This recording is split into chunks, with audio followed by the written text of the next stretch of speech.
apply. If you're 55 and up, T-Mobile has plans built just for you. 2 lines of unlimited for just $30 a line. That's a 45% savings compared to Verizon and AT&T. But don't just take our word for it. It's not just the savings that are great with our T-Mobile plan. There's all this value from all these other things that T-Mobile offers. T-Mobile has been such a savings for us. We love it. Switch today and get 2 free 5G phones like the Motorola Edge with Turbo Power charging that gives you power for the day in just 15 minutes. And customers 55 and up can get 2 lines of talk, text, and data for only $30 a line. Go to T-Mobile.com/choice55 to learn more.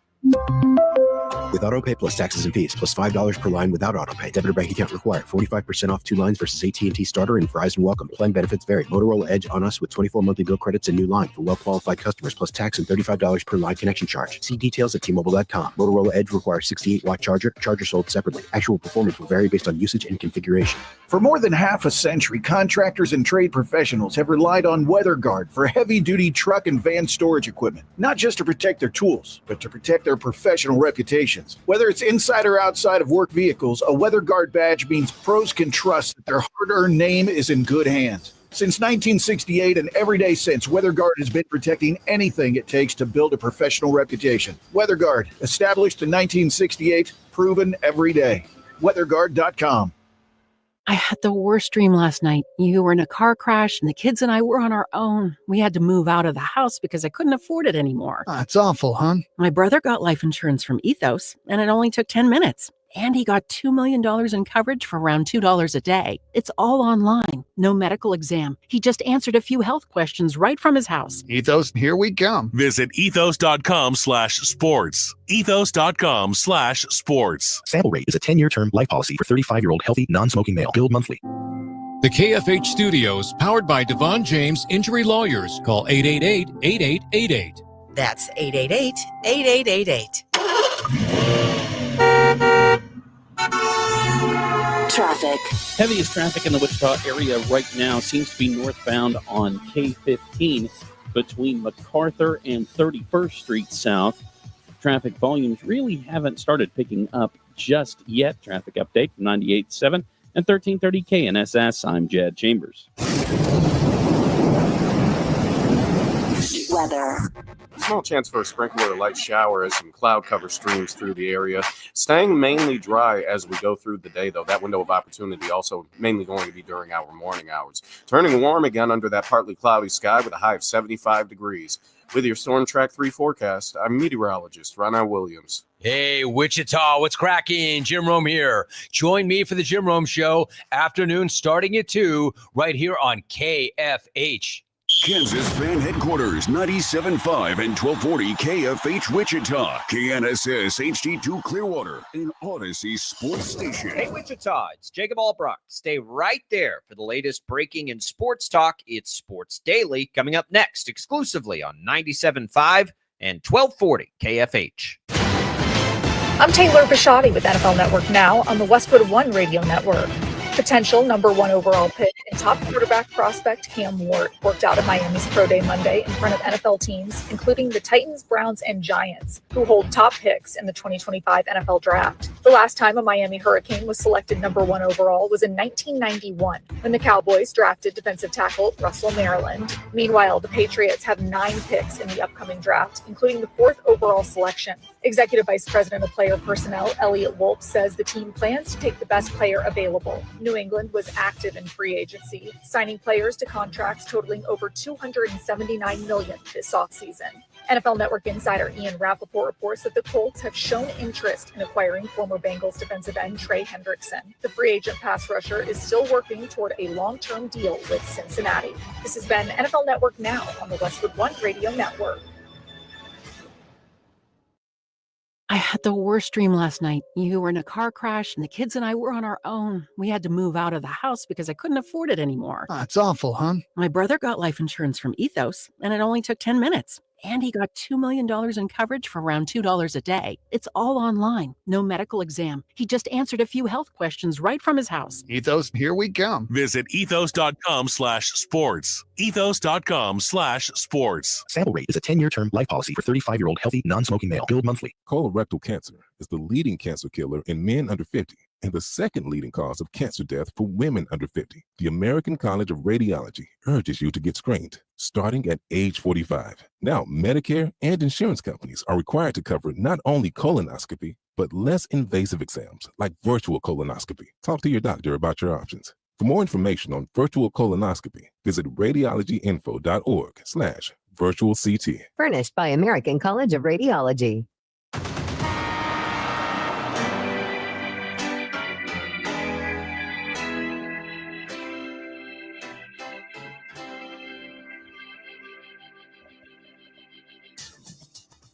Now, from Wichita's most listened to sports radio, 97.5 and 1240 KFH. This is Sports Daily with Jacob Albrock and Tommy Kester.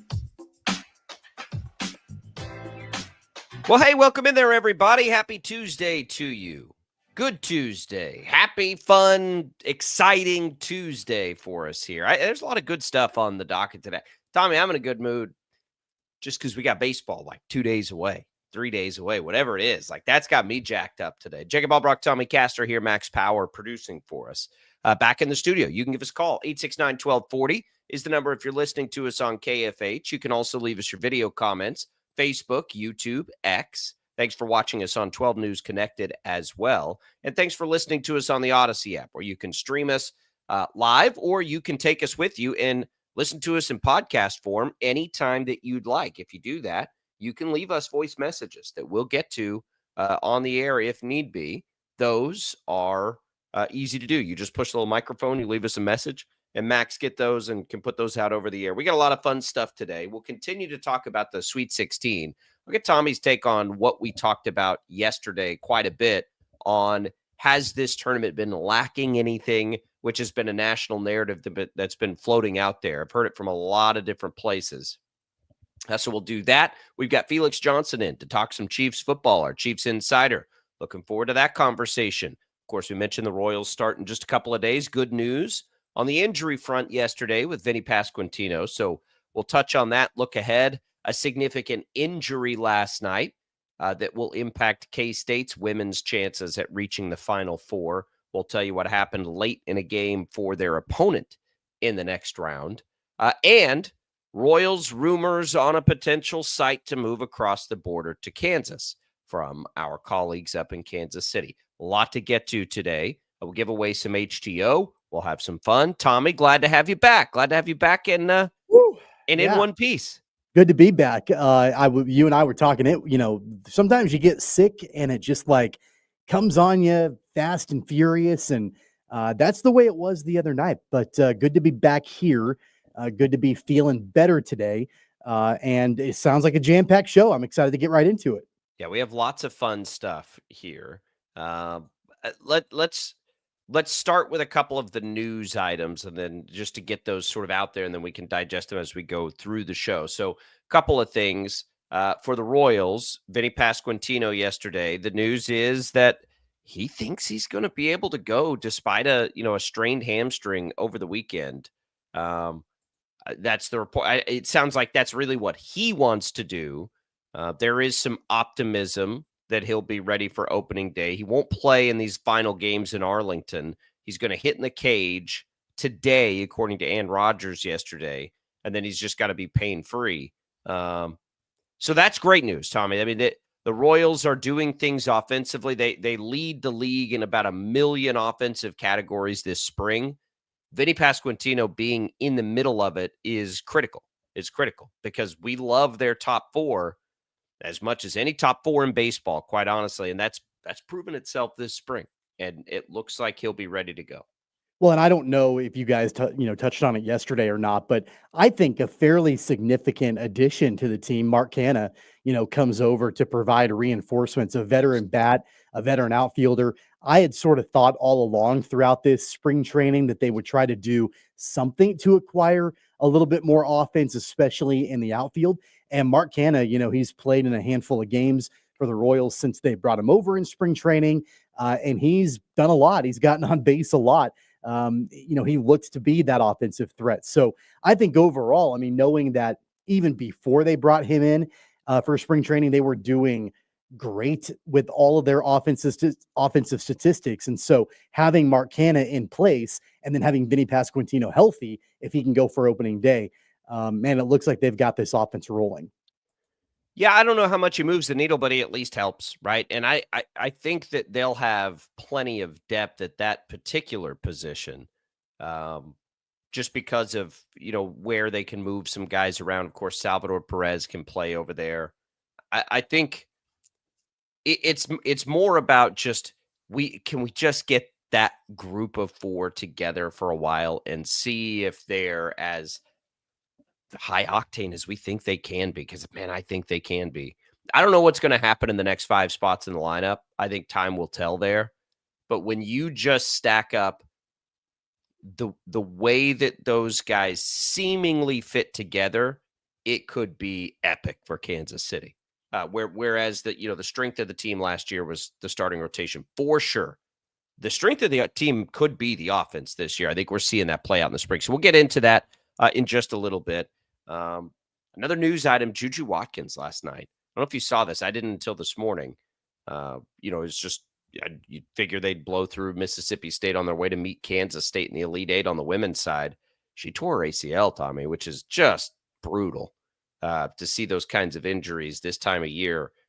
But that does open the door for K-State to potentially get into the Final Four. You got to remember, K-State was, I think, ranked second right before Yoki Lee went down with her injury. That's how good this team is. And she's back and she looks healthy to me. Yoki Lee does. So, now without Juju Watkins there, I would say chances are pretty good for K-State to pick up a couple more wins. Yeah, I mean, USC doesn't go 30-3 with just Juju Watkins. Like, she's a major component of it, but they've got a significant amount of talent up and down that roster. And so it's not like it just becomes a cakewalk all of a sudden for Kansas State. But I certainly do think when you lose your top player, your top scorer, the one that, is kind of the star on the team. Yeah, sure. I mean, it definitely does crack the door open a little bit more for Kansas State. And I think that considering that just from an injury perspective, as you mentioned, that, it looks like the Wildcats are at full strength and USC is not, then yeah, I mean, I know that, even from an odds perspective, USC's odds to win a championship have increased dramatically. And so I think that you've got to keep in mind that they do have a lot of talent. Your path got a little bit easier, but you can't take the rest of the team for granted. Right, no question. But I think, to K-State's credit, like we thought they might be Final Four good when healthy for a lot of this season. And then they just didn't stay healthy. So that happened last night. So we'll keep our eye on that for sure. But that was another big sort of news item that happened. And they play, I think, Saturday. There's actually not a line out on that game yet. You can't do anything really with it. I looked. I was like, well, what is K-State now? They're going to be favored. What's their chance to get on to the Final Four? That bet's not available. You can still get them to win the women's national championship at like 60-1, but you can't get anything else. So we'll kind of keep our eye out and see. And by the way, as you mentioned, what that impact might be. How devastating is that for Juju Watkins? I mean, somebody that, has kind of picked up the throne of being the top star in women's college basketball. And, you've got this path to win a national championship. Your team has far and away been probably the best team in women's college basketball all year, and you're the best player. And then you go down with that injury. I mean, I like that. Yeah, it opens the door for Kansas State, but man, that's just devastating for USC. She has absolutely lived up to the hype of, taking the women's basketball mantle. She's had an incredible season. It's just terrible. Just terrible. And I hate it. And I hate it anytime because it's an ACL. Like, you don't know what this is going to do next year too. But it's like seeing it with KJ Adams. Like, really, at this point of the season? Man, it's tough. It's tough. But the games will still be played, and K-State happens to be playing in the next one that they'll play. So we'll keep our eye on it. All right, when we come back, what about those Royals rumors to come to Kansas? We'll tell you what they had to say up in Dusty and Fesco in Kansas City next.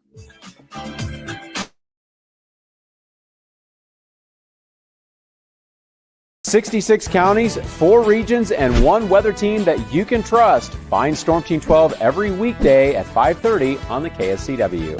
Whatever the weather and wherever you are, Storm Team 12 is zooming in, going zone by zone to give you a more in-depth look at the forecast and some science behind the storms so you know more. We're focusing on the forecast so you can focus on what's important to you. Storm Team 12 Weather Focus, 5:30 on the KSCW. The future of television has arrived. Next Gen TV is here with stunning video, movie theater quality sound, enhanced voice clarity, and interactive features, all upgradable for the future. Learn more at watchnextgentv.com. Sometimes people tell us, I don't get it, it's just tea. But let me tell you, we are so much more than just tea. With 20 plus flavors of sweet and unsweet iced tea, the possibilities are endless. Come on in and try them all for free to find your favorite or get us on the go for your busy lifestyle. And don't miss happy hour every day. So the next time someone tells you it's just tea, tell them to come by and find out why we say, drink tea, be happy. Is the canvas of our imagination. They tell a story. Clouds affect the events of your day. Sometimes they growl, sometimes they inspire, but they're always the messengers of nature's mood written in the sky. Storm Team 12 understands the language of clouds. We're dedicated to decoding their message so you know what to expect. Behind every cloud, there is a story waiting to be told. Trust Ross Jansen and Storm Team 12, alerting you first to the impact on your life. When you need help, remember, you're not alone. We are here. We are neighbors. We are together. We are Kansas.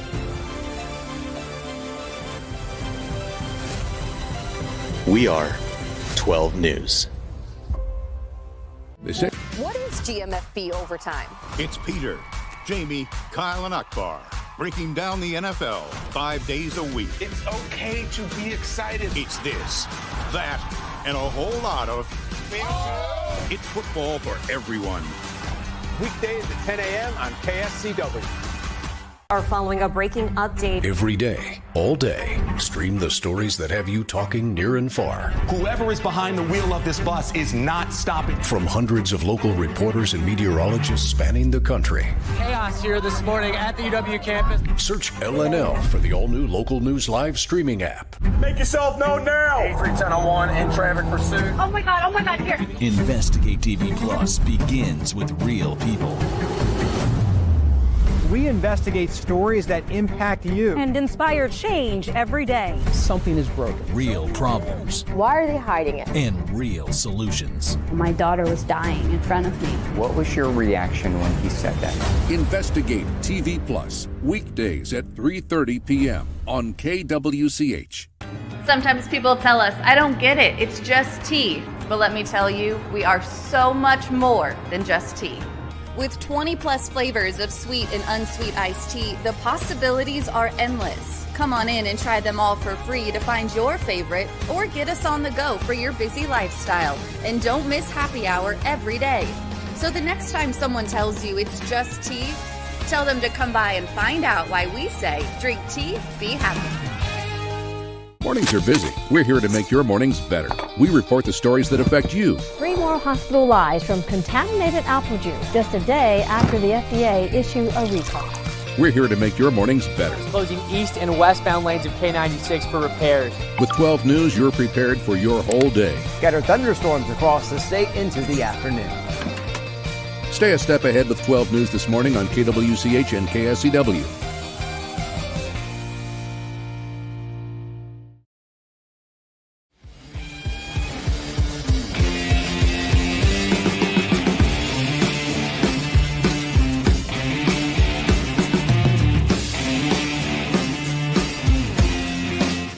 FH.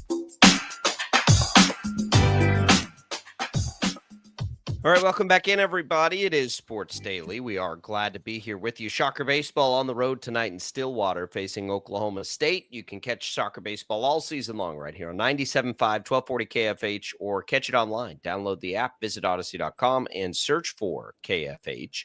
Glad to be back with you, everybody, here. Let's talk a little Royals. Off the field news yesterday, as kind of not, I don't want to say out of nowhere because it's just been being followed pretty consistently by Bob Fesco up there, but our colleagues up at 96.5 The Fan. Fesco said something yesterday that certainly perked our ears up down here. This will be, we'll play it for you and then we'll react to it. So this was Bob yesterday on Fesco and Dusty, again on 96.5 The Fan, in regards to the Royals and potentially where they might play their baseball in the future. Here we go. It looks like from everybody you talk to, it seems like it's just about, I's dotted, T's crossed, that this thing's going to be at 119th and Knoll at the Sprint campus. And just, having the conversations with both people in Arizona, people here locally as well, kind of going back and forth and, connecting the dots and all that kind of stuff. People are more and more talking about it like it is happening, there's no more, well, if, it's almost like when now it's going to be happening. And the interesting thing about the Sprint campus that I didn't realize and got this information over the weekend, I'm sure you could look it up as well if you wanted to. Do you realize that site is only 10 acres smaller than the sports complex right now where both stadiums are? So 10 acres is not a lot. I mean, that is not a lot. And you're only using it for one stadium. And the stadium is going, from what I've been told, inside where the parking garages are. Do yourself a favor, walk around and take kind of a look of where it is. The parking garage is on the Sprint campus. They're talking about putting the stadium inside, those parking garages. I was told about 3 weeks ago or so, maybe at the beginning of this month, maybe late last month, that the Royals have reached out to the Jewish Community Center as well, wondering what it would take to purchase that land away from the J as well. Now, I'm told they don't need that land. They kind of just want it to complete the entire, area that they have there. So I know that they've reached out to the Jewish Community Center as well to find out what it is. And I've also been told from multiple sources that representatives from the state of Kansas were down in Arizona. So, I mean, when you're loading up the big people and they're going to Arizona to have these conversations, it's kind of just a matter of, when, not a matter of if anymore. Okay. So that was yesterday on Fesco and Dusty up there. I think what you have to take away is not that, the Royals are coming to Kansas, Bob Fesco said so. No. If the Royals come to Kansas, it sounds like that is a site that they're narrowing in on. So nothing has been decided. That site, I'm unfamiliar with it. I know it's a famous place in Kansas because of what it's been historically.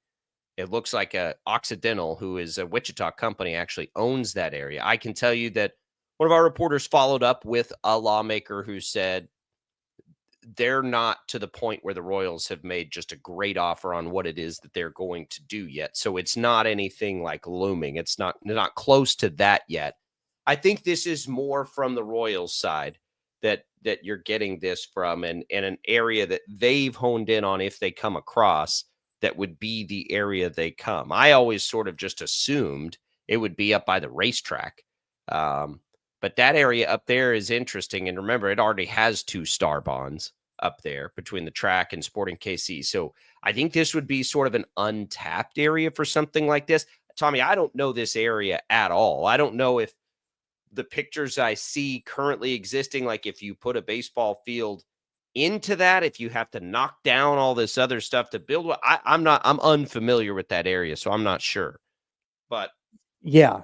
I mean, I think that my biggest takeaway with it is that you're not extremely close to interstate highways at that location. Like, you're probably a mile away from 435, and that's good, but you're not like butted up against an interstate. So, there's going to probably be quite a bit of infrastructure work that is going to have to happen if that ends up being the location. And there's already a lot right there. I mean, obviously you've got the Sprint campus and you've got, a lot of other things right in that area. So my guess would be that if that ends up being the location, there's going to be quite a bit of work that's going to have to take place to get it stadium ready. Who foots the bill for that work then becomes the question. Right. Like what Star bonds, okay, I get all that. That makes sense. If you've listened to this show, like I'm a fan of star bonds. I like the idea of them because it doesn't make us in Wichita pay for something that won't benefit us directly. So who pays to do that infrastructure work, though? Is that something the Royals are handling?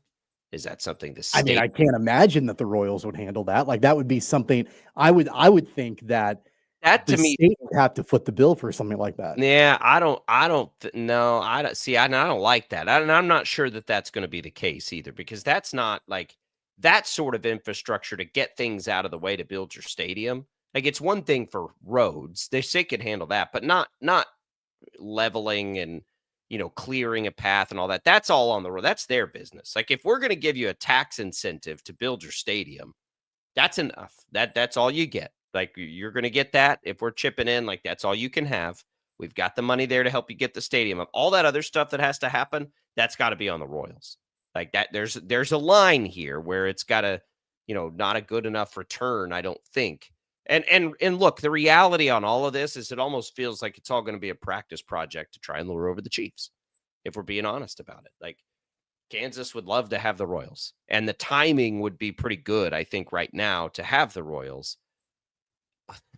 But that's small potatoes compared to moving the Chiefs over. So this will be fascinating to watch. I don't know where things stand. I don't know that it's like looming or pending or anything like that, but it sure does sound like, based on what Bob Fesco's saying and hearing there, that the conversations are next level conversations, right? They're not just, hey, you might want to come to Kansas. No, there's real planning being done here. Yeah, and my guess would be that I'm looking at a map right now. My guess would be that we're looking at the northwest corner of that intersection, and probably extending from 119th up to like 115th would be my guess, on the west side of Knoll Avenue, which there's room there. Like you could do that, but again, going back to what I said before, you've got to go all the way up to north of 110th Street to get to an interstate. I mean, like it's going to take a while. So you're going to have to build out, I would imagine, Knoll Avenue,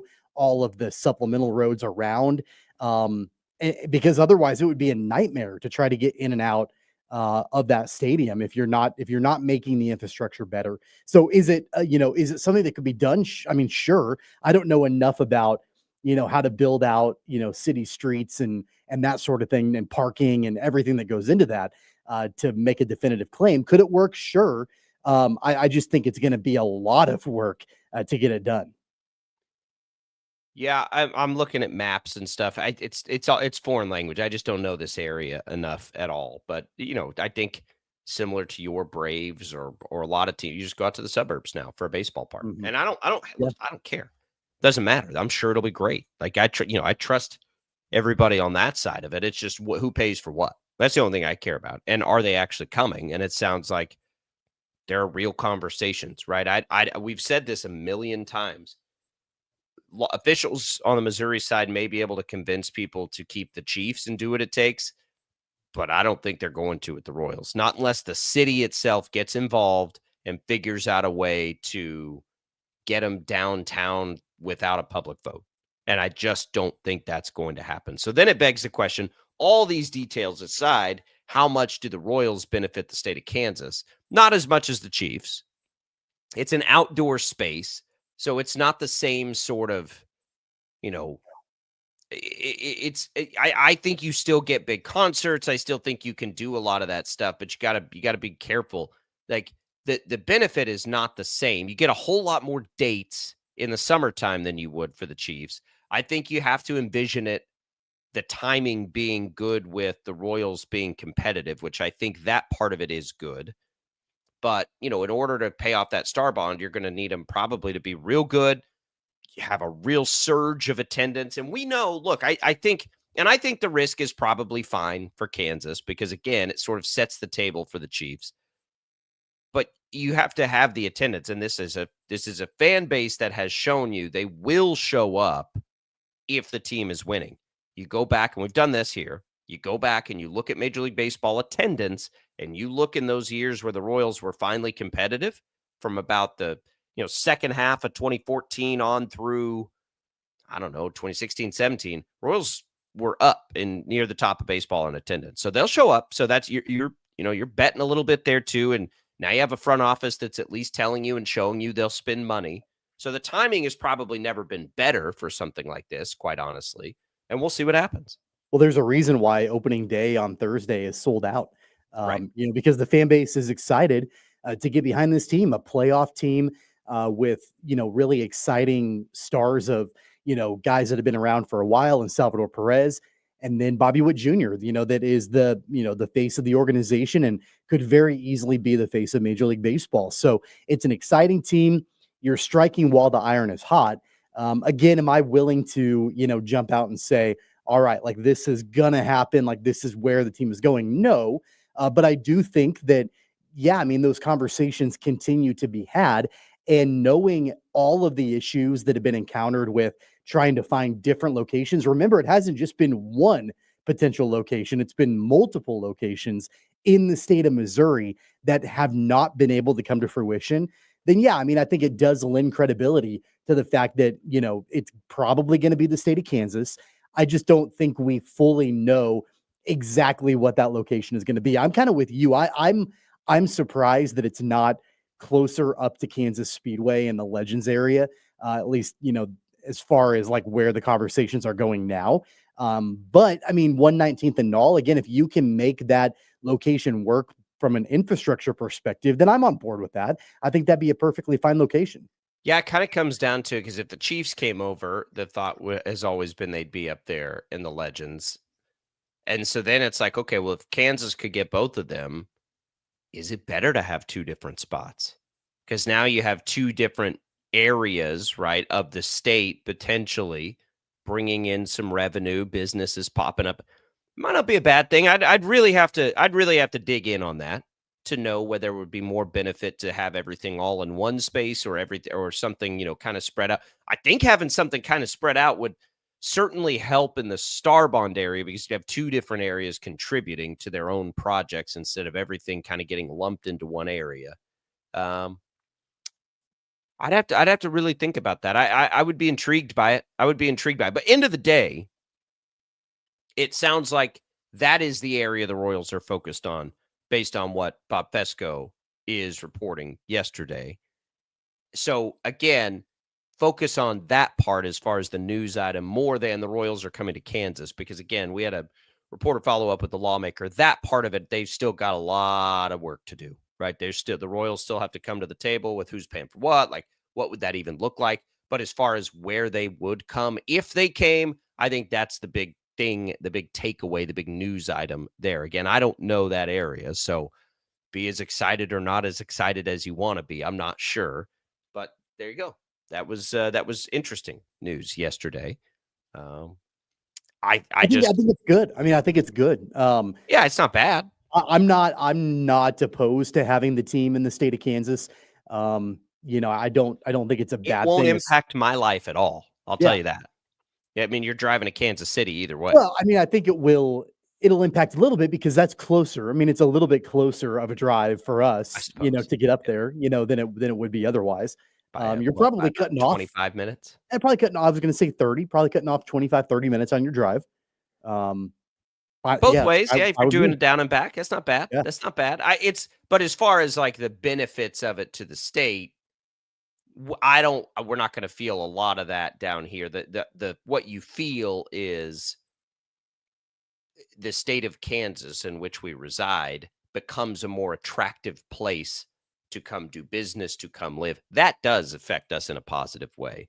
But as far as like the tax or the economic impact of having them up there, we won't feel that down here.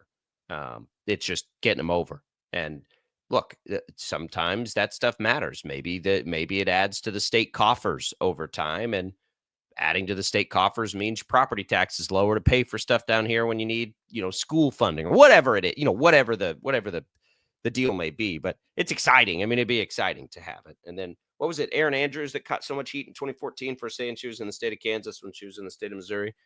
Maybe she was just foreshadowing back then that they're headed across.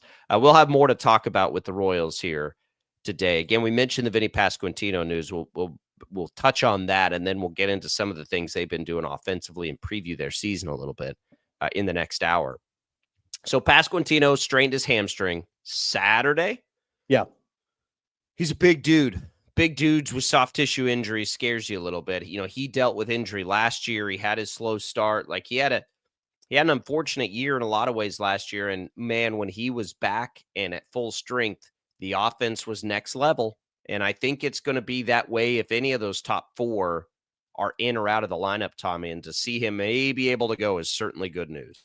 You got to have him. I mean, you really do, because the offense is not the same without him. He's the guy that, you know, can help protect Bobby Witt Jr. and can help protect Salvador Perez and be, you know, one of the cogs in the machine that make the offense go for Kansas City. And we all saw the offense drop off significantly at the end of last year when he went down with that injury. And, you know, the Royals, if you'll remember, like limped into the playoffs because largely Vinny Pasquantino was on the shelf. And so being able to get him back in time for opening day, you've got to get off to a hot start. That's a big reason why the Royals were in the position that they were last season, because they got off to a really good start, and you've got to have Pasquantino in that lineup. So, you know, it is encouraging that he's going to take some batting practice today. It's encouraging that he's going to be able to get some work in. We'll have to wait and see if he's going to be ready to go for opening day, which is 48 hours from now. I mean, like, that's a quick turnaround to get him up and get him ready to go for opening day. But they absolutely have to have that production in the lineup. We've seen what happens with that offense when he's not there. And look, they can play him at DH to start the season. Salvador Perez can play first base. They've got a lot of different things they can do to get him in the lineup. The most important thing is to get him in the lineup. Who plays first in game one when Salvador Perez will almost certainly catch? I don't know. I mean, we'll find out. But if Vinny plays first, look, I mentioned it before. I think Mark Canha can play first base. I guess if he comes right up. Yeah. If Vinny plays first base on Thursday, I think it's a great sign. I mean, if he's at first on Thursday, he's fine, right? Otherwise, I think the right play is to just kind of let him ease back into it, but keep his bat in the lineup. I was looking at preseason projections just a little bit ago. People cannot figure out and decide and agree on the AL Central. It is like any order of the top four. Nobody agrees on any of it. I get it. And then the White Sox are in fifth. But the Royals need these guys for the one thing they will not have this year is depth. Except in the bullpen, which is sort of a comedy from last year, that the fact that they actually have some depth there now. They will not have depth. They don't have depth in the rotation. They don't have depth in the lineup. They're top heavy in both areas, and they've got to stay healthy. So they've got depth in the rotation. I mean, you could bring in, assuming he's healthy, Alec Marsh or Daniel Lynch, or you've got a couple of other guys. They have good depth. They don't have good depth. I mean, every team can just put somebody out there, right? Like, oh, yeah, well, we've got somebody that we'll throw out there. They don't have good depth. They are very top. I thought Alec Marsh was fine last year. I mean, he can fill in, you know, when needed in that rotation. I think they're okay from a depth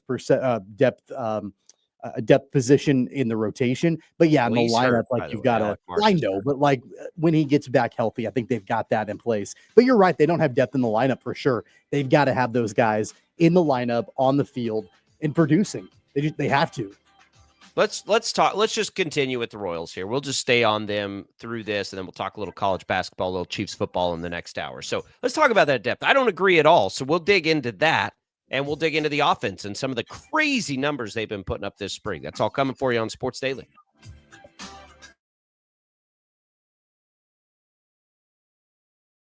66 counties, 4 regions, and 1 weather team that you can trust. Find Storm Team 12 every weekday at 5:30 on the KSCW. Whatever the weather and wherever you are, Storm Team 12 is zooming in, going zone by zone to give you a more in-depth look at the forecast and some science behind the storms so you know more. We're focusing on the forecast so you can focus on what's important to you. Storm Team 12 Weather Focus, 5:30 on the KSCW. The future of television has arrived. Next Gen TV is here with stunning video, movie theater quality sound, enhanced voice clarity, and interactive features, all upgradable for the future. Learn more at watchnextgentv.com. Sometimes people tell us, I don't get it, it's just tea. But let me tell you, we are so much more than just tea. With 20 plus flavors of sweet and unsweet iced tea, the possibilities are endless. Come on in and try them all for free to find your favorite or get us on the go for your busy lifestyle. And don't miss happy hour every day. So the next time someone tells you it's just tea, tell them to come by and find out why we say, drink tea, be happy. Is the canvas of our imagination. They tell a story. Clouds affect the events of your day. Sometimes they growl, sometimes they inspire, but they're always the messengers of nature's mood written in the sky. Storm Team 12 understands the language of clouds. We're dedicated to decoding their message so you know what to expect. Behind every cloud, there is a story waiting to be told. Trust Ross Jansen and Storm Team 12, alerting you first to the impact on your life. When you need help, remember, you're not alone. We are here. We are neighbors. We are together. We are Kansas.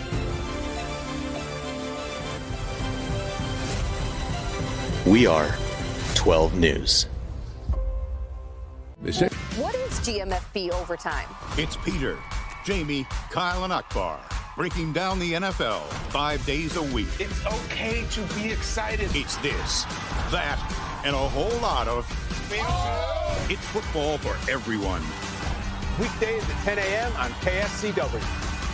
Are following a breaking update. Every day, all day, stream the stories that have you talking near and far. Whoever is behind the wheel of this bus is not stopping. From hundreds of local reporters and meteorologists spanning the country. Chaos here this morning at the UW campus. Search LNL for the all-new Local News Live streaming app. Make yourself known now. 83101 in traffic pursuit. Oh my God, here. Investigate TV Plus begins with real people. We investigate stories that impact you and inspire change every day. Something is broken. Real problems. Why are they hiding it? And real solutions. My daughter was dying in front of me. What was your reaction when he said that? Investigate TV Plus, weekdays at 3:30 p.m. on KWCH. Sometimes people tell us, I don't get it, it's just tea. But let me tell you, we are so much more than just tea. With 20 plus flavors of sweet and unsweet iced tea, the possibilities are endless. Come on in and try them all for free to find your favorite or get us on the go for your busy lifestyle. And don't miss happy hour every day. So the next time someone tells you it's just tea, tell them to come by and find out why we say, drink tea, be happy. Mornings are busy. We're here to make your mornings better. We report the stories that affect you. 3 more hospitalized from contaminated apple juice just a day after the FDA issued a recall. We're here to make your mornings better. Closing east and westbound lanes of K96 for repairs. With 12 News, you're prepared for your whole day. Scatter thunderstorms across the state into the afternoon. Stay a step ahead with 12 News this morning on KWCH and KSCW.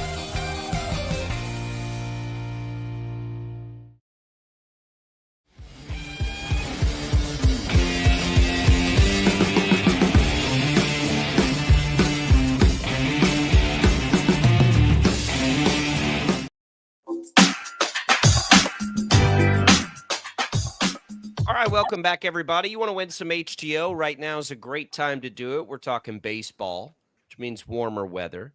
Never a better treat during warmer weather than some great iced tea. Sweet or unsweet, more than 26 flavors.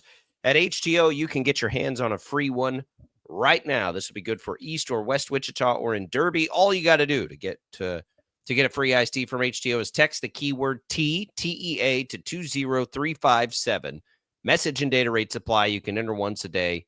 That's T20357. Get in there and check out all the flavors today. All right. Man, Tommy, we got to tell. I'm looking up right now. Again, yesterday, today. Yeah, I'm looking. And you got ESPN personalities. NIL is the death of Cinderella runs in the NCAA tournament. Guys, this is making me angry. We're gonna have to table that because we said we would talk Royals. Let's talk Royals, but just put that to the side, Tommy, because you didn't get a chance to chime in on that yesterday, and I want to hear from you on it because it is making me like we're just ignoring history here. But anyway, baseball. You said the Royals have depth in the rotation. I don't think they do have depth in the rotation.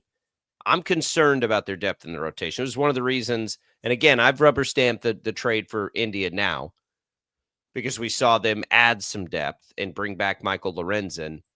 And I love their top four, and I love their front four, and I'm willing to give Bubic a shot, even though, it hasn't worked out historically. I'm okay with that.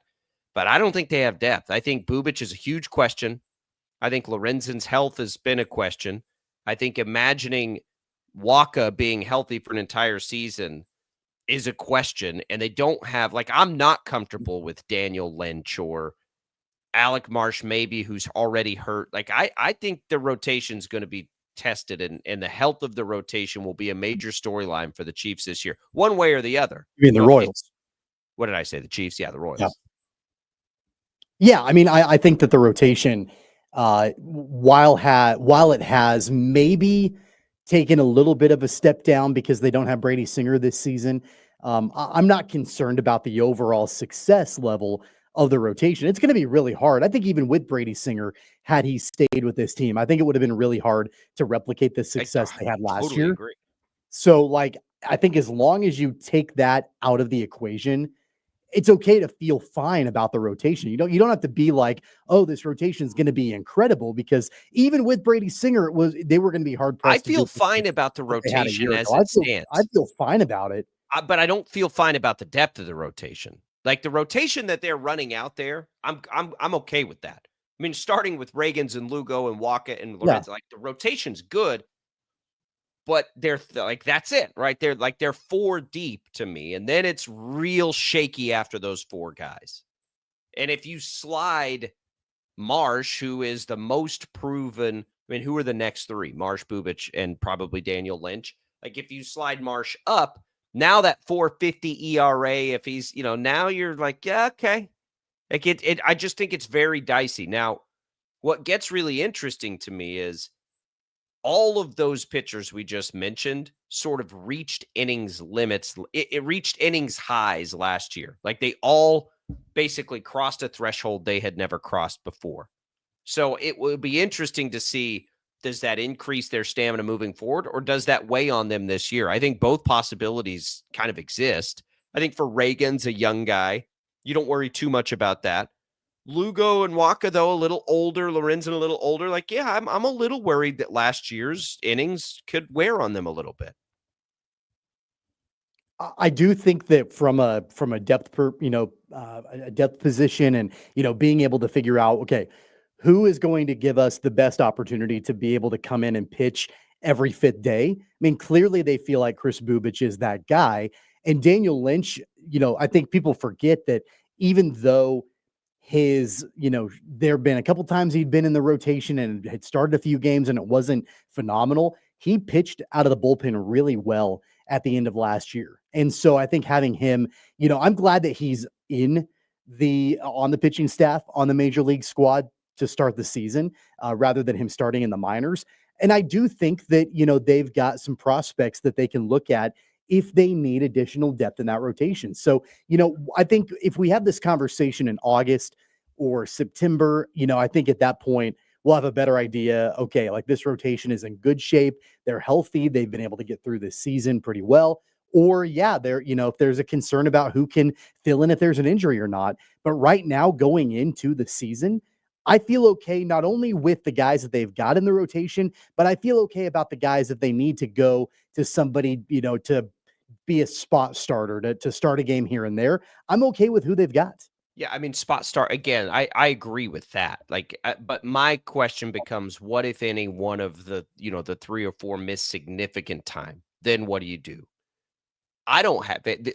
They come into the season with their starting rotation being a strength. So I don't want to misrepresent that. If those if those top 4 guys miss significant time, now they have 2 big questions in their rotation. The other part of it, though, which is why I got on board with India at the top, is because I think there's almost certainty that the offense will be better. Again, if healthy, but that's always an asterisk in any sporting endeavor. But the offense will almost certainly be better with India at the top of the lineup, with Vinny Pasquantino not going to get – well, with Vinny Pasquantino and MJ Melendez not getting off to as slow a start as they did a year ago. I think there's no chance the offense isn't better if they're all out there together. The bullpen's way better. Not even in the same stratosphere, better and deeper, which means there'll be less pressure on the starters, which means early in the season, I'm not going to be that surprised if they take it easier on some of the starters. And this is why I hope that Daniel Lynch doesn't enter the rotation. If Daniel Lynch is going to be that kind of pitcher out of the pen, I'd just as rather him be a bullpen guy, right? And maybe at some point a high leverage bullpen guy. But if he's effective there, let him be there. Let him sit right there and add to a tremendous amount of depth. I mean, they can shorten a game down to 5 innings with the lead fairly easily now, whether it be some combination of Lynch, Harvey, Ursig, and Estevez. They have 4 guys back there. Then it's okay, well, what is James MacArthur going to give you? They got a ton of arms back there. But don't you think that lends more credibility to the thought that maybe a bunch of depth in the rotation they may not even need, because with as good as that bullpen is, they can shorten games. Yes. I don't think that you're going to necessarily need to lean on Lugo and Reagans and they had to a year ago. Lugo threw a lot of innings last year that you don't want to have to duplicate. So they can shorten up games, you would think, in a way that you may not need that kind of depth in the rotation. I think in a short term, missing a couple of starts is not what I mean. Yes, I do think they are equipped for somebody else to start games and give them a couple of innings. That part of it, yes. What I don't think they're equipped for is a significant injury to the rotation where a guy goes on and misses, 6, 7, 8, 10 starts because of a serious injury.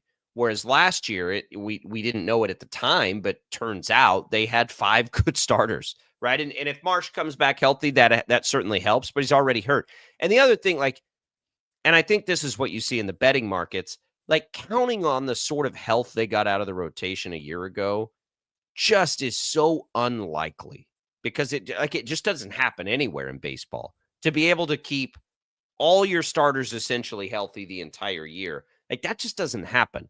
So that's where you have to look at this other stuff. You hope any missed time is short term, but it's something to watch as we're trying to dissect the team. Flip around to the other side on the offense. One of the Royals sports information people, director of media relations, put this out yesterday. Get this, Tommy. This was before games were played yesterday, so I don't know if it held true through the action yesterday. The Royals offense this spring, first in runs per game, first in total bases, first in batting average, first in on-base percentage, first in OPS, first in slugging. These are look, I get it. Spring is weird. Guys play different places and they go, but that sort of thing, when it's all of it, they've basically been the best at everything offensively this spring. That's what you drool over when you imagine a good leadoff hitter in this offense. Those top 4 guys, I'm telling you, it's just on paper, it's near perfect. I mean, obviously, the big question then becomes, can they carry that over into games that actually matter? And Sure. will that be a drop-off after the top 4? Will you see what we saw a season ago, where that production from the top 4 guys falls off a cliff in the bottom half of the lineup? That's been I know your concern throughout this entire offseason has been having the rotation be as good as it was a year ago. My major concern has been, what does that lineup look like the second half of the lineup? Once you get through the top 4, will we see production from Renfroe and Melendez and Massey and some of those other guys? Because they've got the top 4 shored up, assuming Vinny Pasquantino's health.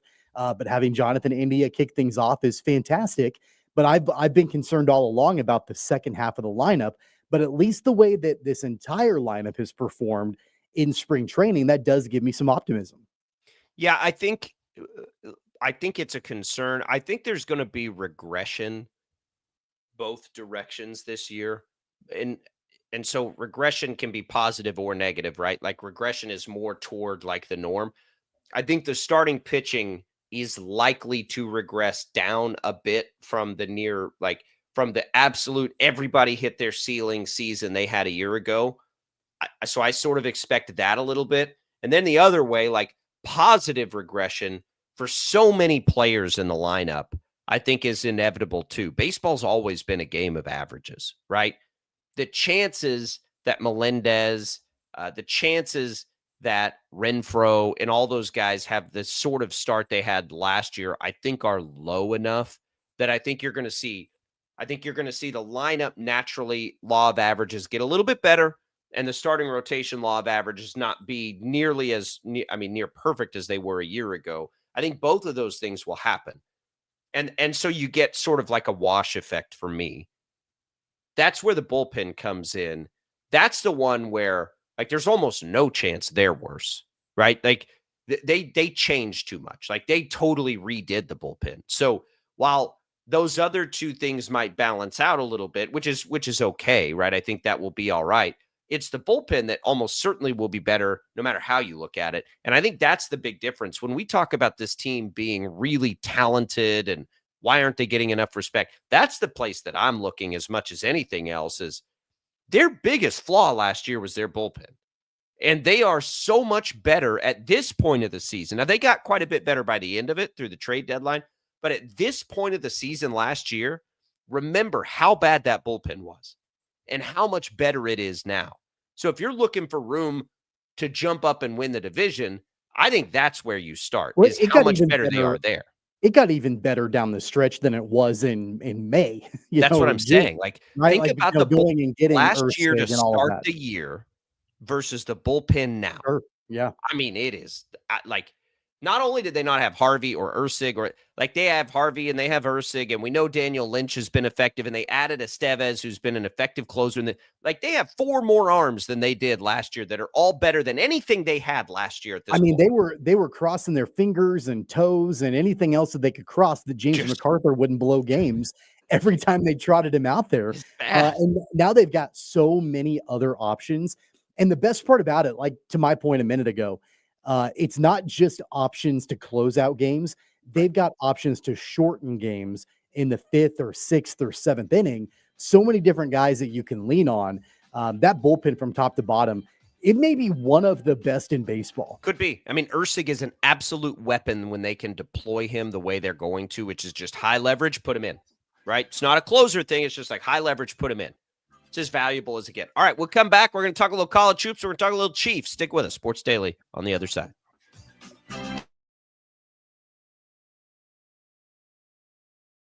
66 counties, 4 regions, and 1 weather team that you can trust. Find Storm Team 12 every weekday at 5:30 on the KSCW. Whatever the weather and wherever you are, Storm Team 12 is zooming in, going zone by zone to give you a more in-depth look at the forecast and some science behind the storms so you know more. We're focusing on the forecast so you can focus on what's important to you. Storm Team 12 Weather Focus, 5:30 on the KSCW. The future of television has arrived. Next Gen TV is here with stunning video, movie theater quality sound, enhanced voice clarity, and interactive features, all upgradable for the future. Learn more at watchnextgentv.com. Sometimes people tell us, I don't get it, it's just tea. But let me tell you, we are so much more than just tea. With 20 plus flavors of sweet and unsweet iced tea, the possibilities are endless. Come on in and try them all for free to find your favorite, or get us on the go for your busy lifestyle. And don't miss happy hour every day. So the next time someone tells you it's just tea, tell them to come by and find out why we say, drink tea, be happy. It's the canvas of our imagination. They tell a story. Clouds affect the events of your day. Sometimes they growl, sometimes they inspire, but they're always the messengers of nature's mood written in the sky. Storm Team 12 understands the language of clouds. We're dedicated to decoding their message so you know what to expect. Behind every cloud, there is a story waiting to be told. Trust Ross Jansen and Storm Team 12, alerting you first to the impact on your life. When you need help, remember, you're not alone. We are here. We are neighbors. We are together. We are Kansas.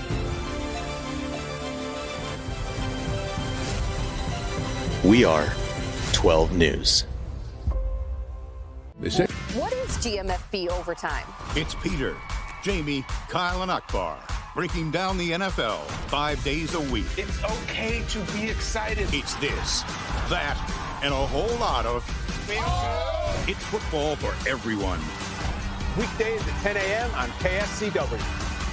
Are following a breaking update. Every day, all day, stream the stories that have you talking near and far. Whoever is behind the wheel of this bus is not stopping. From hundreds of local reporters and meteorologists spanning the country. Chaos here this morning at the UW campus. Search LNL for the all-new Local News Live streaming app. Make yourself known now. 8310 in traffic pursuit. Oh my God, here. Investigate TV Plus begins with real people. We investigate stories that impact you. And inspire change every day. Something is broken. Real problems. Why are they hiding it? And real solutions. My daughter was dying in front of me. What was your reaction when he said that? Investigate TV Plus, weekdays at 3:30 p.m. on KWCH. Sometimes people tell us, I don't get it, it's just tea. But let me tell you, we are so much more than just tea.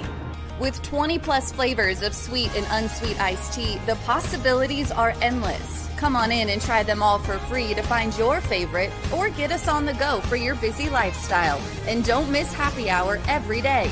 So the next time someone tells you it's just tea, tell them to come by and find out why we say drink tea, be happy. Mornings are busy. We're here to make your mornings better. We report the stories that affect you. 3 more hospitalized from contaminated apple juice just a day after the FDA issue a recall. We're here to make your mornings better. Closing east and westbound lanes of K96 for repairs. With 12 News, you're prepared for your whole day. Scattered thunderstorms across the state into the afternoon. Stay a step ahead with 12 News this morning on KWCH and KSCW.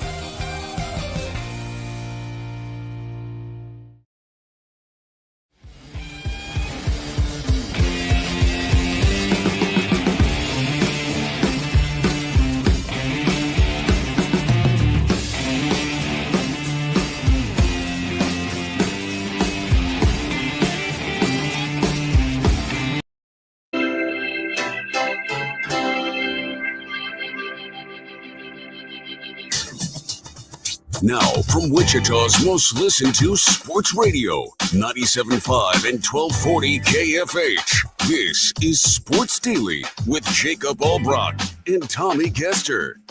All right, welcome back in, everybody. It's Sports Daily, another hour with you here on KFH, 97.5 FM, 1240 AM. You can call us at 869-1240. You can get in touch with us on our video streams. Thanks for watching us on 12 News Connected and Facebook and YouTube and X. Thanks for listening to us on the Odyssey app as well. Tommy, something yesterday. We got some people fired up on the old video streams that, you know, I'm taking issue with this silly narrative, we'll call it, that this has been a tournament. Oh, NIL's killing Cinderellas, and I just can't believe. Are you buying any of that? Have you felt that way? No, I haven't. And honestly, I didn't even realize until I started looking at the Sweet 16 teams that really the only, I guess, Cinderella team is Arkansas as a 10 seed. I didn't even really realize that. I've had a good time with this tournament. I've actually really liked it. I've really liked the games and the teams that are in there. And I don't know. I mean, like, yeah, you don't have representation, you know, from like a mid-major or anything like that. in the Sweet 16, but at least in my opinion, it has not changed my viewing experience at all. I mean, and you got to go all the way back to like 2017 for the last time that we saw something like this. I don't get it. Like we just come off of a couple of years ago where we had like a 5, a 6, an 8, and a 4 in the Final Four. Guess what? That was during the transfer portal era, the NIL era. Like, why are we massively overreacting to a season and a tournament that is going the way we all thought it was going to go? How many times have we talked this year about not being like some true juggernaut? It feels like there's about 15, 20 teams that could legitimately win a national title. Like, this Sweet 16 is so representative of this season. And then you have to bring in history. And this is what really aggravates me. Like, to sit there, and I'm not talking about just like water cooler stuff. The problem has been we haven't had all the buzzer beaters. So you haven't had like the double-digit true Cinderellas getting those wins. But the reality of this tournament is those teams don't ever do anything anyway. You've had 3 teams ever in the history of this tournament, almost 40 years, 3 teams that have been a 6, a 7, and an 8 seed. Every other year to win a national championship, they've been 4 seeds or better.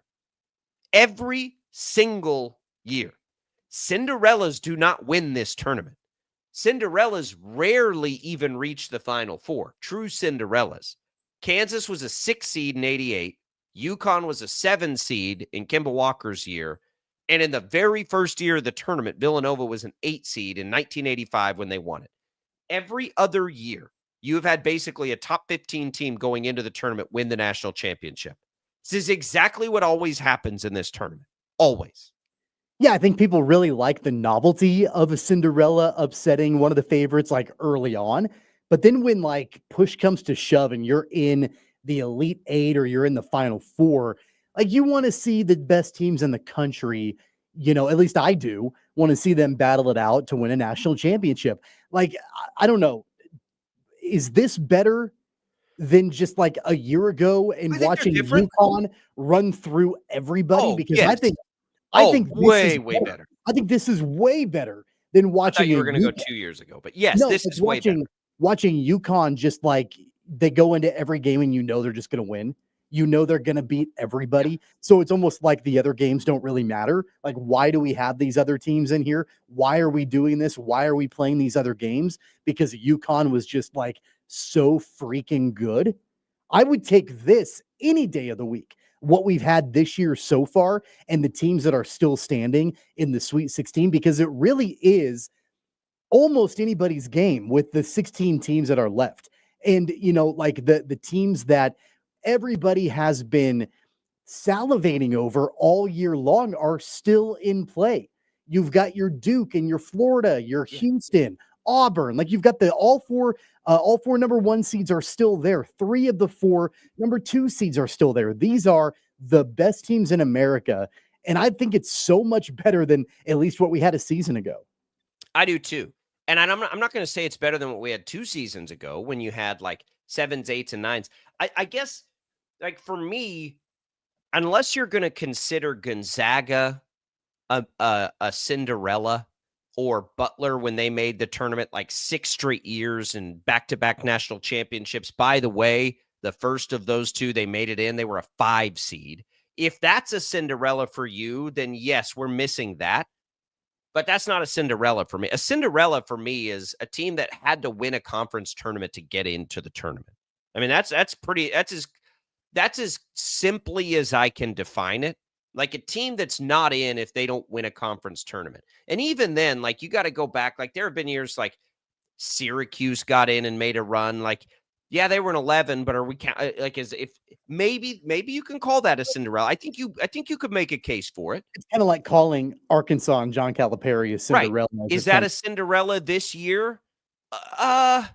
No, I mean, I don't think it is, but I think we could think of that team that way. I'd be okay with that. They're not going to win a title, I don't think, but they could. I mean, they're the best shot. If you're looking at it that way, that's as good a shot as we've ever had because now they're all of a sudden they're healthy, right? And they have that coach. But no, I mean, so like, what is the scenario? We talked about that a little bit, but this tournament is going the way they all go, right? When you get down to this point of the tournament, those teams almost never make it this far, and they never make it. We've never had a double-digit team make a national championship game. Never. 40 years of data now. So let's stop. That's not even the part that bothers me. What bothers me is real college basketball people, college sports people in the out there where their opinions matter, trying to say that NIL and the transfer portal are ruining our tournament because we don't have them. Like, what does that even mean? I would say, when was the last time you felt like, and to start a Sweet 16, that you felt like it's as wide open as it is this year? Maybe you've got Duke as a heavy favorite. I think there's certainly I think they're the favorite, but I don't think they're a heavy favorite. And I've still got Houston winning it all. But it's as wide open to me as it's ever been going into the Sweet 16. So, yeah, maybe there were one or two fewer buzzer beaters in the opening 2 rounds. But, man, I'd put a lot of money that says these games in the Sweet 16 are fantastic. There were fantastic round of 32 games on Saturday and Sunday. There were really, really good ones. That Maryland game, the Maryland-Colorado State game, the buzzer beater from Derek Queen, he might have traveled, but it was great. I mean, it was great. It was a good game. And like I was really like leaning heavily on Colorado State. How good was Houston Gonzaga? It was a great basketball game. It was a high-level basketball game. The Texas Tech Drake game was phenomenal too. Like there were really, really good round of 32 games. And, I would say that the people that are leaning on this narrative of NIL and the transfer portal killing college basketball, it's a lazy narrative. They didn't watch the games. They might have watched a couple of the games in the round of 64, but they didn't watch any of the games on Saturday or Sunday. I would venture to guess they're not going to watch the games Thursday and Friday and this weekend. Like, these are high-level basketball games with the top programs in America. It's a lazy narrative. There wasn't a single time when I was watching basketball, whether it was inside Intrust Bank Arena or at home over the weekend, that I thought, man, just the caliber of play is not good. Yeah, the transfer portal really ruined this experience. Like, I can't even watch this game. This isn't fun. Like, that's ridiculous. It's absolutely ridiculous. Now, that you can, and I'll say this too, as the transfer portal opened and like 800 players entered it yesterday, nobody's going to sit here and say you shouldn't be annoyed at the transfer portal. We're all annoyed at the transfer portal, right? Whether it's the right or the wrong thing morally is different than whether it annoys us. It annoys all of us. Like, literally everybody that watches is annoyed by the transfer portal. I can promise you that. That doesn't mean, though, it's ruining anything. And it hasn't even really changed it. We've had go look at the last 4 tournaments. They've all been wildly different from each other. This one happens to be, I think, representative that we have a collection of really good teams. And it has felt like it's been that way all year up through about the top 20. And I think that's exactly what we've seen now play its way through. Are you going to have 3- and 4-year players playing it like they're mid-major forever? I don't know. When FAU went the next year, Tommy, they brought all 3 of their best players back. Those guys didn't leave until Dusty May left, right? So I think we try to oversimplify things and draw conclusions off of a very small sample size. And if you blow it up, like that, it's not backed up by history at all. And this is going to be a great Sweet 16. I am as excited about this collection of teams as any other I've ever been, because I legitimately feel like any of these teams could win a national championship, or at least could win the next game that they play. And that is wild. That does not happen every year in this tournament. And that's really cool that it is that way. I mean, what was it, a year ago when NC State made that run, or 2 years ago when NC State made that run? Last year. And which, by the way, their coach, obviously was let go after this year. So like things change pretty quickly in college basketball. But like, you've got years where there's the 8 seed and the 5 seed and they're playing in the Sweet 16. And I'm like, is that really must-see TV? Like, it's cool that they won. It's cool that they made it that far. But, like, I don't – like, I'd rather see, like, that Houston-Gonzaga game that we watched. I mean, over the but weekend, sometimes right? you don't have to define – remember Sister Jean and how she captivated? Yeah. Like, that's great stuff too. Like, but it's all great. Like, just let this tournament be this tournament. You know what I mean? Like, we don't have to draw conclusions about the end of the world from one tournament.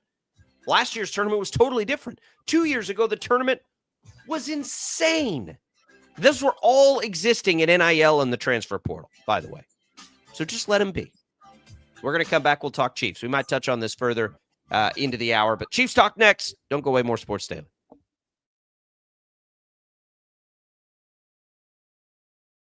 66 counties, 4 regions, and 1 weather team that you can trust. Find Storm Team 12 every weekday at 5:30 on the KSCW. Whatever the weather and wherever you are, Storm Team 12 is zooming in, going zone by zone to give you a more in-depth look at the forecast and some science behind the storms so you know more. We're focusing on the forecast so you can focus on what's important to you. Storm Team 12 Weather Focus, 5:30 on the KSCW. The future of television has arrived. Next Gen TV is here with stunning video, movie theater quality sound, enhanced voice clarity, and interactive features, all upgradable for the future. Learn more at watchnextgentv.com. Sometimes people tell us, I don't get it, it's just tea. But let me tell you, we are so much more than just tea. With 20 plus flavors of sweet and unsweet iced tea, the possibilities are endless. Come on in and try them all for free to find your favorite or get us on the go for your busy lifestyle. And don't miss happy hour every day. So the next time someone tells you it's just tea, tell them to come by and find out why we say, drink tea, be happy. It's the canvas of our imagination. They tell a story. Clouds affect the events of your day. Sometimes they growl, sometimes they inspire, but they're always the messengers of nature's mood written in the sky. Storm Team 12 understands the language of clouds. We're dedicated to decoding their message so you know what to expect. Behind every cloud, there is a story waiting to be told. Trust Ross Jansen and Storm Team 12, alerting you first to the impact on your life.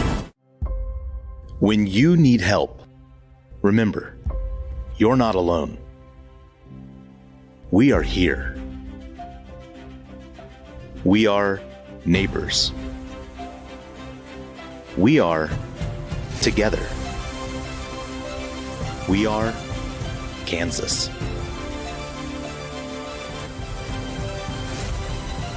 We are 12 News. They say, What is GMFB overtime? It's Peter, Jamie, Kyle, and Akbar breaking down the NFL 5 days a week. It's okay to be excited. It's this, that, and a whole lot of. It's football for everyone. Weekdays at 10 a.m. on KSCW. Are following a breaking update. Every day, all day, stream the stories that have you talking near and far. Whoever is behind the wheel of this bus is not stopping. From hundreds of local reporters and meteorologists spanning the country. Chaos here this morning at the UW campus. Search LNL for the all-new Local News Live streaming app. Make yourself known now. 83101 in traffic pursuit. Oh my God, here. Investigate TV Plus begins with real people. We investigate stories that impact you. And inspire change every day. Something is broken. Real problems. Why are they hiding it? And real solutions. My daughter was dying in front of me. What was your reaction when he said that? Investigate TV Plus, weekdays at 3:30 p.m. on KWCH. Sometimes people tell us, I don't get it, it's just tea. But let me tell you, we are so much more than just tea. With 20 plus flavors of sweet and unsweet iced tea, the possibilities are endless. Come on in and try them all for free to find your favorite or get us on the go for your busy lifestyle. And don't miss happy hour every day. So the next time someone tells you it's just tea, tell them to come by and find out why we say, drink tea, be happy. Mornings are busy. We're here to make your mornings better. We report the stories that affect you. 3 more hospital lies from contaminated apple juice just a day after the FDA issued a recall. We're here to make your mornings better. Closing east and westbound lanes of K96 for repairs. With 12 News, you're prepared for your whole day. Scattered thunderstorms across the state into the afternoon. Stay a step ahead with 12 News this morning on KWCH and KSCW.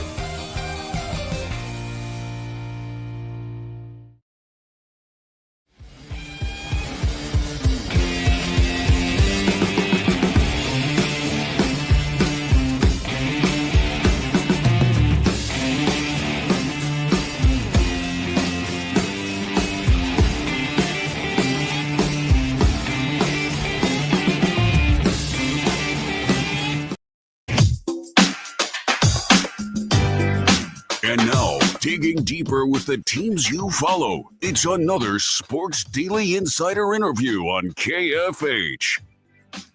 And welcome back in, everybody, to Sports Daily.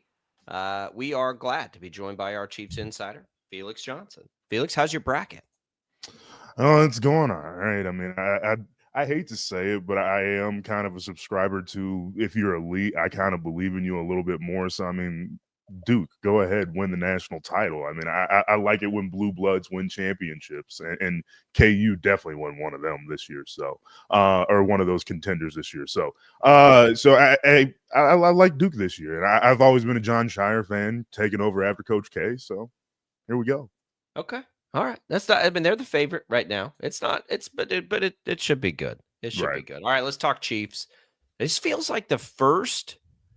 Might forget. Well, no, it's not I was going to say it's the first time we haven't had a massive news break in the time we haven't talked to you over the week, but that's not true either because Charles Omenihu's back. Yeah. That feels large. We've been where's all this money coming from? Well, and that's a question that I think I've asked more for the Philadelphia Eagles over the last couple of years because they have two of the top receivers in the league. They have a top flight quarterback contract, at least. All those defenders have a bunch of different contracts that they're going to be getting paid to with the young Georgia players that they've drafted over the last couple of years. Where's the money coming from? I mean, the NFL keeps upping the cap space every single year, $30 more million coming in this year. And Charles Omenihu, him specifically, we talked about him towards the end of the year, him coming back from the injury in the playoffs, how big of a factor he was going to be. Maybe not the sack numbers. He's not going to be your double-digit, sack guy like George Karlaftis was this past year. But he is a high pressure percentage guy, which in today's NFL is almost as important as your legitimate sack numbers. And so, I mean, again, the Chiefs are still in that win now mode, especially not completing the three-peat that has some type of hunger within them. And I think that works from the front office all the way down to the players like Charles Omenihu, who hasn't had that moment in a Super Bowl like most Chiefs have over the last couple of years. Well, it's not just Charles Omenihu, but also, of course, we know Jerry Tillery signs a one-year deal with the Chiefs for their defensive line. And then in the last 24 hours, the Chiefs bring back Mike Pennell. That move, the Pennell move, was not overly surprising to me because they've got so much experience with him on that roster. And, he hadn't found a home up to this point, but definitely reinforcements on the defensive line. That's been a priority over the last week or so. Absolutely. And I think that's always been kind of not necessarily a hole, but just somewhere where the Chiefs have been lacking a little bit. Obviously, Chris Jones is going to beg a lot of double teams. And even then, he's not as, how do I say this, energetic on every single play that he could be, especially in run defense. And so a second defensive tackle like a Mike Pennell stepping in and being kind of that run stopper, that guy that can get off a block and make a tackle in the backfield like we saw in last year's Super Bowl against the 49ers.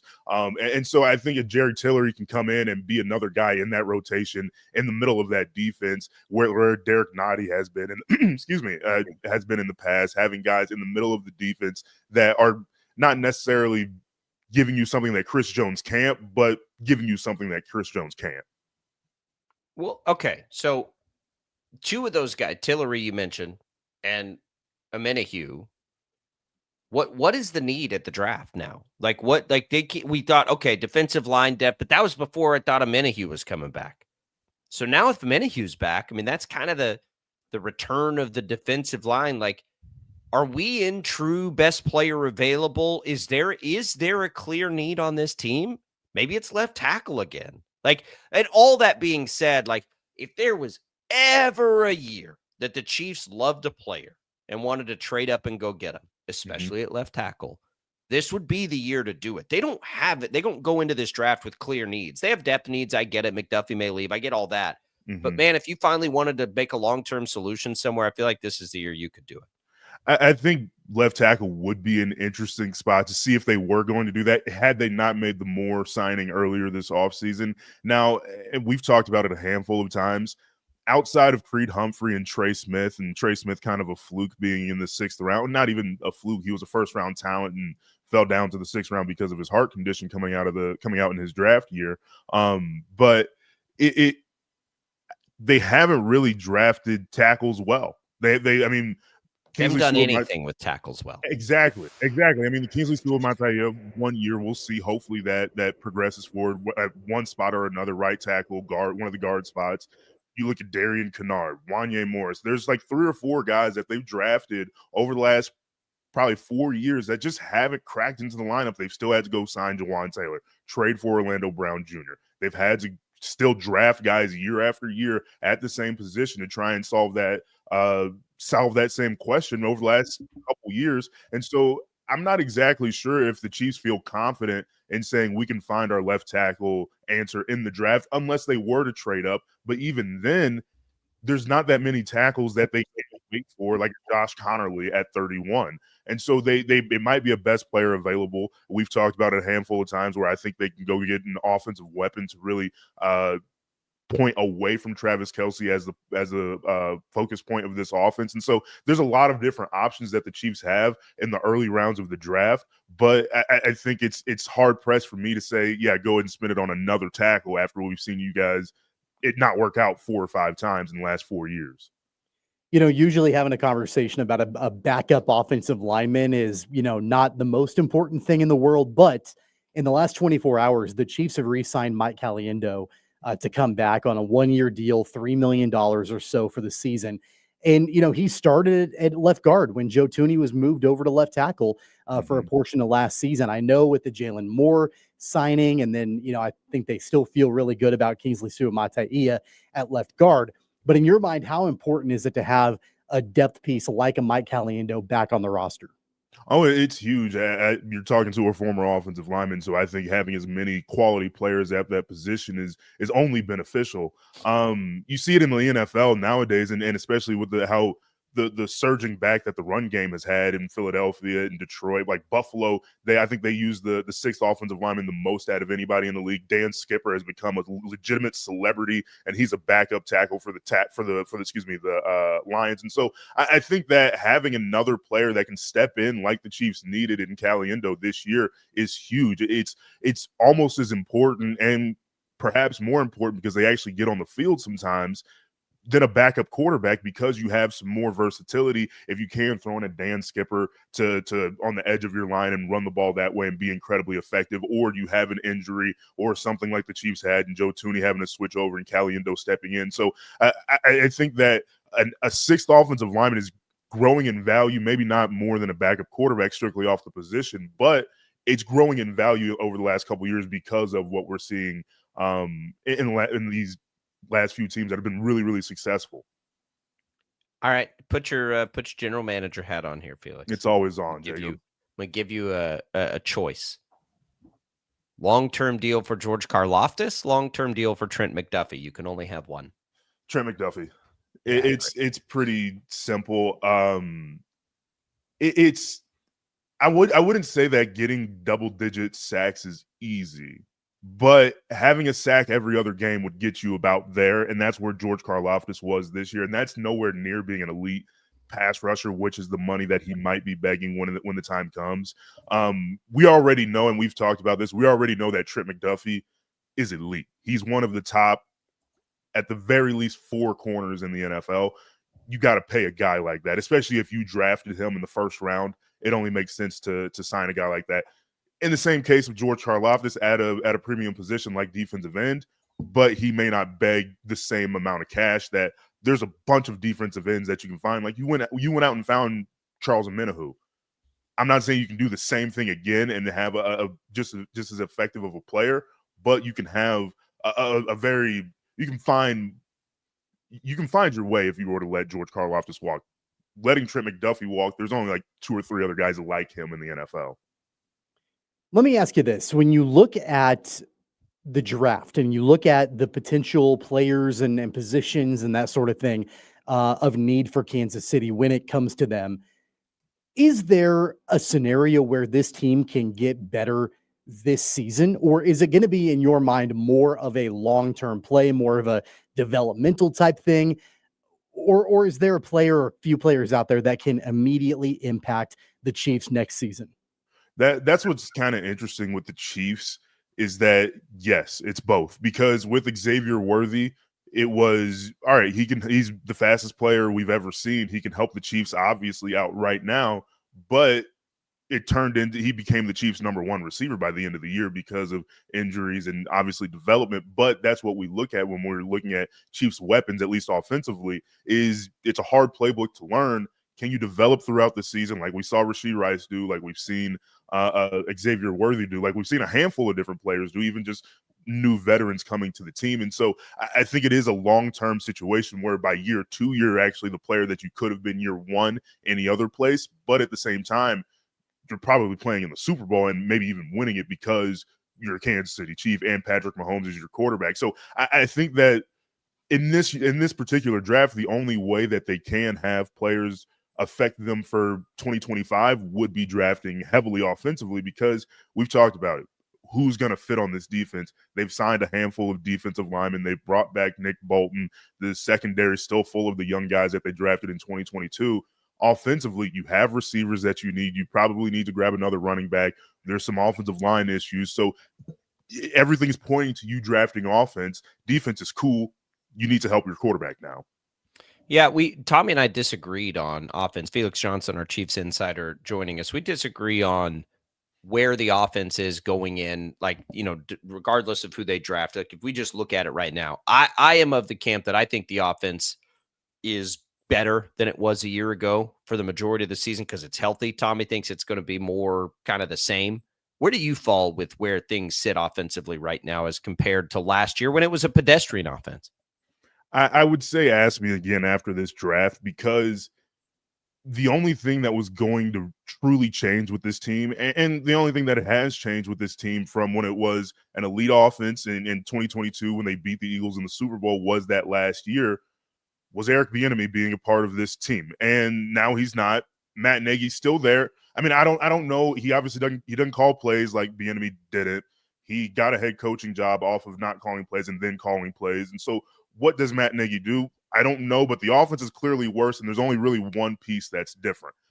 We're well beyond the point of them probably letting Matt Nagy walk, and he's probably never going to lose his job unless he gets another head coaching job, or it'll be a situation where his contract runs out or something like that. So I think that, I mean, honestly, he might be the next head coach of the Kansas City Chiefs in the next couple of years. But I think that that's the biggest point of change that we've seen for the Chiefs. Where can they go other than that? All right, now you got to get a bunch of different offensive pieces, whether it be your running backs or Luther Burden in the first round or whatever the case may be.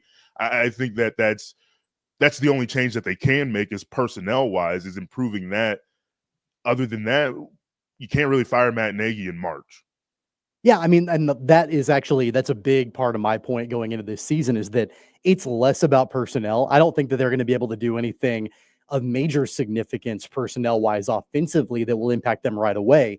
It's got to be more from a playbook perspective, right? It's got to be more a situational type thing with the schemes and the way that they're drawing up the offense, because you've got the best quarterback in the league. You've got a ton of weapons around him. They should not be a league average offense. And they were a season ago. And I know they were dealing with injuries and all of that, but every team in the NFL deals with injuries. I think that you've got to almost look more at, okay, how do we deploy these weapons in a better way this upcoming season, as opposed to we need to continue to try to add more weapons? Well, I think, and some of it is Andy Reid's perhaps the greatest coach of all time, and one of the greatest offensive coaches of all time for sure. But he's a little stubborn. I mean, there's just certain things that the Chiefs just will or will not do because guess what? Andy Reid doesn't want to do them. whatever the case may be, whether it's running the football until the fourth quarter, and like the last third of the season, they refused to run the football, and that was partially because Isaiah Pacheco and Kareem Hunt, and who do you want to give the ball 20 times or 25 times a game? Neither one really. But at the same time, it's just the Chiefs are incredibly stubborn for whatever reason, and well, I guess because it's worked. They've won Super Bowls and been incredibly successful. But at this point, where you saw it in this year's Super Bowl, finally, bombs over the top started working, and it was way too late for it to figure it out. And it was the fourth quarter of the last game of the year. And so I think kind of leaning into what worked for them late in the Super Bowl next year will probably help them in the long run, post Travis Kelce, post Andy Reid, post in the next couple years, because this is a thing that can go on longer than just these last couple years and the next two. And so I think that's somewhere where the Chiefs aren't looking right now, and that's fine because they've played in the last 3 Super Bowls, and they could play in the next one and win it. So I have it's the Chiefs being stubborn, but for a good reason. And that's just and maybe we're all saying the same thing with different ways to get there, because if play calling's going to change, having Rashee Rice and a healthy Hollywood Brown and a healthy Isaiah Pacheco and a developed Xavier Worthy is going to allow them to do some different things than they could for the largest chunk of last year when they didn't have any of those guys, and they brought in DeAndre Hopkins in a snap and tried to get him acclimated, and all of these things that they had to pivot to last year. It certainly limited their play calling, but I think they get to walk into this year, if those guys are healthy, in this it almost has to be better because they've got all their guys. Strictly off of being a complete lineup change. I mean, effectively, Hollywood Brown had 1 snap before he got hurt as a Kansas City Chief, before he played towards the end of the year. And so I think that you're right in the effect of, like, they're just going to have guys that have been around the team for a little bit longer. They're going to have them week 1, presumably with Hollywood Brown, Xavier Worthy, and then whatever happens with Rashee Rice's situation. So, like, I agree on that notion. To me, it's just that I believe that going into this past year too. What happened? The offense was kind of boring until after Rashee Rice got hurt, particularly, but that's partially because of the injuries. And so, I mean, to me, the only change that can happen would be at the offensive coordinator position, because that was the only change that has happened since they were an elite offense. I mean, the only real change that has happened since they were an elite offense. They ain't going to change that right now. But I'm with you. I'll keep screaming into the abyss. You said Matt Nagy is going to be the next head coach of the Chiefs, and I don't like it. Here's the thing. Matt Nagy, I don't think he ever gets the credit as a head coach that he properly deserved. I mean, he took the Bears to the playoffs twice with Mitchell Trubisky. That's worth something. And so, I mean, maybe he's a better head coach than we remember, but obviously he's not doing something right. Maybe, but it could get anybody excited. We'll see. I'm Felix, not willing to go down that path of Matt Nagy as my head coach. Oh, I'm not. I wouldn't be happy about it. I'm just saying. Look at the bright side. Andy Reid's going to coach forever. No, as long as there are cheeseburgers and plays to draw, Andy Reid will coach forever. I think he's running out of plays to draw, though. That's the problem. Yeah, no, he'll pull something out of what he saw in the Division III championship game, and they'll work it in and implement it, in training camp. That's how they roll. All right, Felix, find Felix's work on at Arrowhead Addict. You can follow him on social, Felix R. Johnson on social, Field Vision, Arrowhead Addict, all the places. Check it out. We appreciate it. Always something good to talk about with the Chiefs. Appreciate you guys. Have a good one. There goes Felix Johnson. We'll do more draft stuff and get specific into players and lean into Felix for that. I don't have the time or the energy to study much outside of like the first round, maybe the first 2 rounds, Tommy, or players we just happen to see anymore. Those days have passed me. Not a mock drafter. I was when I was in college. I was into it. Didn't have anything else to do.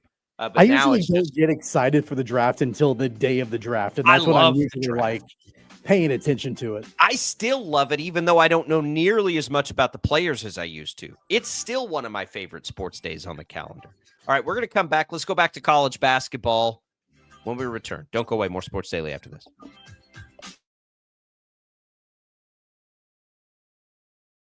66 counties, 4 regions, and 1 weather team that you can trust. Find Storm Team 12 every weekday at 5:30 on the KSCW.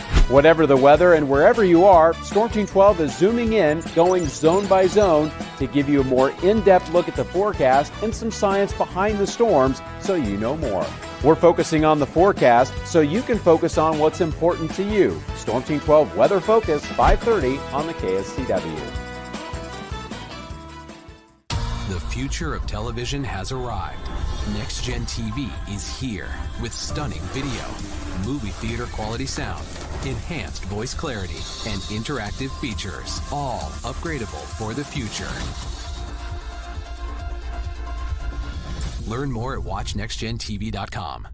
Sometimes people tell us, I don't get it, it's just tea. But let me tell you, we are so much more than just tea. With 20 plus flavors of sweet and unsweet iced tea, the possibilities are endless. Come on in and try them all for free to find your favorite or get us on the go for your busy lifestyle. And don't miss happy hour every day. So the next time someone tells you it's just tea, tell them to come by and find out why we say, drink tea, be happy.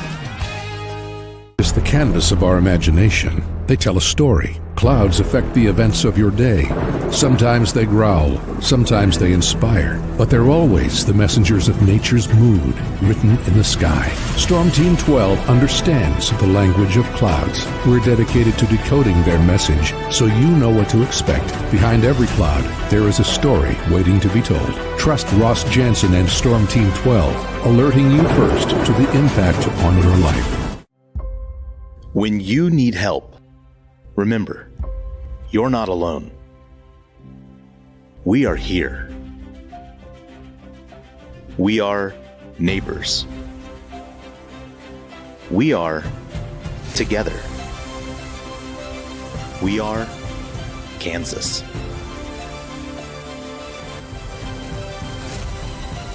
We are 12 News. What is GMFB overtime? It's Peter, Jamie, Kyle, and Akbar breaking down the NFL 5 days a week. It's okay to be excited. It's this, that, and a whole lot of... It's football for everyone. Weekdays at 10 a.m. on KSCW. Are following a breaking update. Every day, all day, stream the stories that have you talking near and far. Whoever is behind the wheel of this bus is not stopping. From hundreds of local reporters and meteorologists spanning the country. Chaos here this morning at the UW campus. Search LNL for the all-new Local News Live streaming app. Make yourself known now. 831001 in traffic pursuit. Oh my God, here. Investigate TV Plus begins with real people. We investigate stories that impact you. And inspire change every day. Something is broken. Real problems. Why are they hiding it? And real solutions. My daughter was dying in front of me. What was your reaction when he said that? Investigate TV Plus, weekdays at 3:30 p.m. on KWCH. Sometimes people tell us, I don't get it, it's just tea. But let me tell you, we are so much more than just tea. With 20 plus flavors of sweet and unsweet iced tea, the possibilities are endless. Come on in and try them all for free to find your favorite or get us on the go for your busy lifestyle. And don't miss happy hour every day. So the next time someone tells you it's just tea, tell them to come by and find out why we say, drink tea, be happy. Mornings are busy. We're here to make your mornings better. We report the stories that affect you. 3 more hospital lies from contaminated apple juice just a day after the FDA issue a recall. We're here to make your mornings better. Closing east and westbound lanes of K96 for repairs. With 12 News, you're prepared for your whole day. Scattered thunderstorms across the state into the afternoon. Stay a step ahead with 12 News this morning on KWCH and KSCW.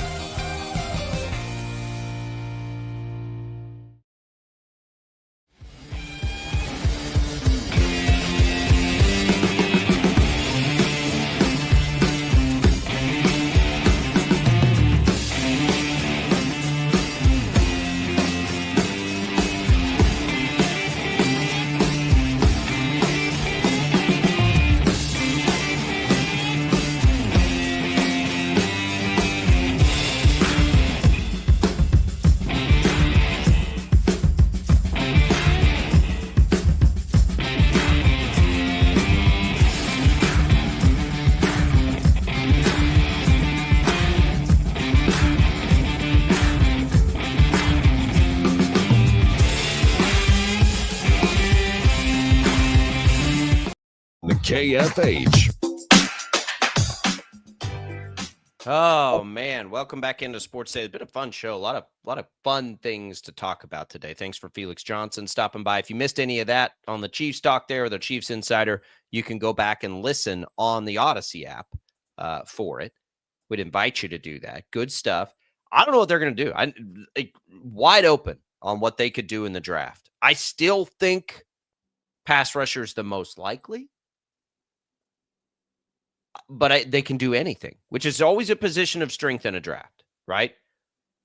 There could, man, like as we watch you guys talked about the offense, all these running backs, I hope they can get a back with some juice in there to mix in. Maybe Elijah Mitchell can be that. I know Kareem Hunt's the safety net to Pacheco, but that explosive back would be a nice addition to the offense. But they can do anything they want. I mean, they're in a position of strength now. Yeah, I'm leaning more and more to pass rush. I mean, that's kind of where I live right now, where I think they need to go in the first round. Me too. Just because we don't. Aren't we cooking in that we just don't think Karlaftis is coming back to that? Yeah, we don't know. I mean, we obviously don't know.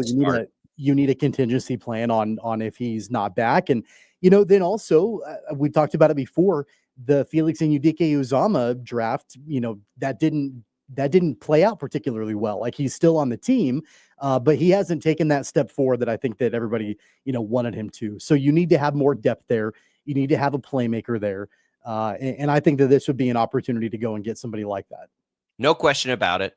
I have not seen, as we check in, and we'll have to do this, and I'm not looking forward to it. My least favorite thing about the transfer portal is trying to keep up with the transfer portal. I haven't seen anything of significance. We'll have Shreyas Laddha in later this week, which will be very nice to let him sort of catch us up. I know he put out yesterday sort of a very likely return, and on that list was Flory Badunga. On that list was Jamari McDowell and Marco Jackson, who we sort of forgot about this year, honestly. So that's something of significance. Bill Self talked about it, and, he's always candid, and we'll see. We'll try to keep up. We'll do the best that we can with the portal, but it is an impossible task to know who's in, who's out. Like, it's just insane.